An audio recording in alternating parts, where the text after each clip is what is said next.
भत्ता है 3500। बजेट रे बड़ घोषणा बढ़िला भत्ता एणिकी मिल 3500 टंका। जय जगन्नाथ बंधुगण, ओडिया बुलेटिन को आपण मानक स्वागत। बजेट रे बड़ घोषणा करछंती मोहन सरकार। बजेट रे भत्तार परिमाण को वृद्धि करा जायछि। बजेट रे भत्ता पई 7600 कोटी टंकार व्यय बराद होईछि।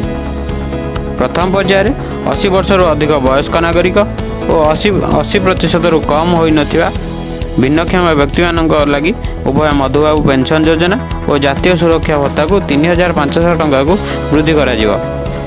सेहीपरि वरिष्ठ नागरिक, भिन्नक्षम, किन्नर और भिक्षुक समेत दुर्बल गोष्ठी मानक आवासिक सहायतार गुणवत्ता उन्नति आने जिला सदर महकुमा समन्वित भित्तिभूमि कम्प्लेक्स प्रतिष्ठा और वृद्धाश्रम रक्षणाबेक्षण 100 कोटी टंकार अटकल रही।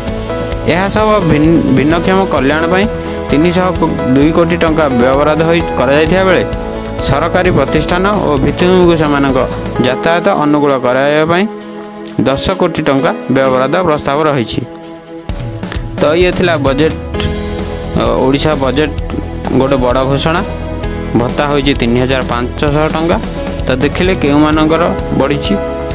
तो जदि वीडियो भल लगी था तेज चैनल को सब्सक्राइब करने, वीडियो गोटे लाइक करने। जय जगन्नाथ।